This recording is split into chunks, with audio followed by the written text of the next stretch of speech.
نستعينه ونستغفره ونستهديه ونعوذ بالله من شرور أنفسنا ومن سيئات أعمالنا. من يهده الله فلا مضل له ومن يضلل فلا هادي له، وأشهد أن لا إله إلا الله الواحد الأحد الفرد الصمد الذي لم يلد ولم يولد ولم يكن له كفوا أحد، وأشهد أن محمدًا عبده ورسوله بلغ الرسالة وأدى الأمانة ونصح الأمة وجاهد في الله حق جهاده. يا أيها الذين آمنوا اتقوا الله حق تقاته ولا تموتن إلا وأنتم مسلمون. يا أيها الذين آمنوا اتقوا الله وقولوا قولا سديدا يصلح لكم أعمالكم ويغفر لكم ذنوبكم، ومن يطع الله ورسوله فقد فاز فوزا عظيما. أما بعد،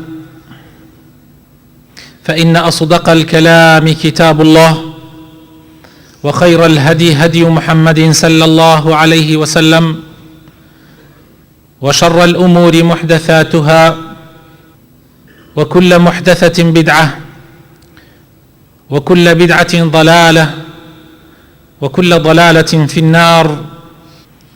إخواني وأخواتي، الواحد منا مهما يكن له من خلق ودين، ومهما يبذل وسعه في مداراة الناس، فلن يخلو من أحد يختلف معه في بعض الأمور، وهذا شيء طبيعي.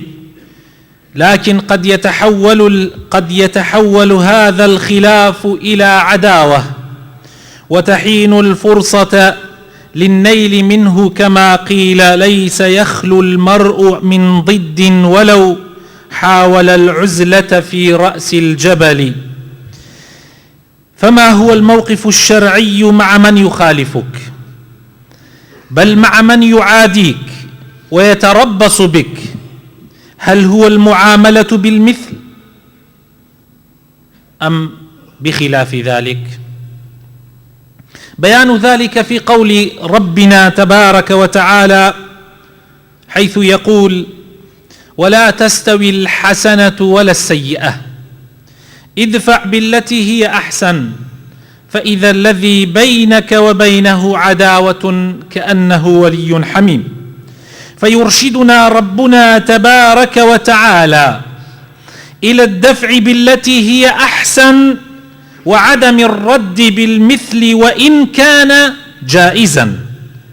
فمن يلقاك بعبوس تلقاه بطلاقة وجه وابتسامة، ومن يعرض عنك ويوليك ظهره تستقبله، ومن لا يسلم عليك ولا يحييك تحييه أنت بالسلام وبغيره من التحايا، ومن يقطعك ولا يصلك تصله وتواسيه في النائبات، ومن يسمعك كلاما جارحا تسمعه كلاما لينا طيبا، ومن يحاول استفزازك بالكلام تتغافل عنه وكأنك لم تسمع كلامه. وإن بليت بشخص لا خلاق له فكن كأنك لم تسمع ولم يقل.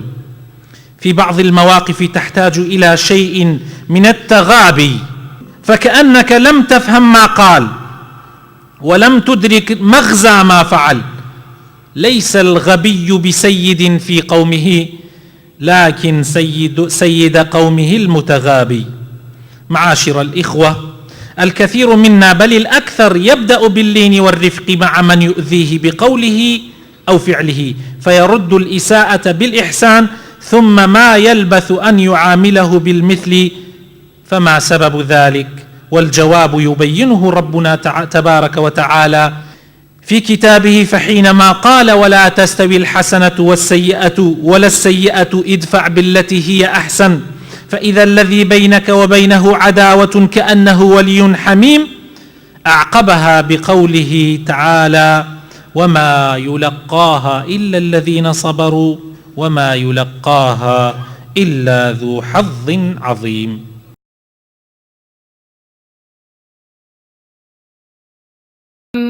ألم تر كيف ضرب الله مثلا كلمة طيبة كشجرة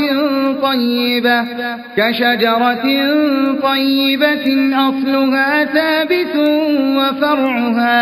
وفرعها في السماء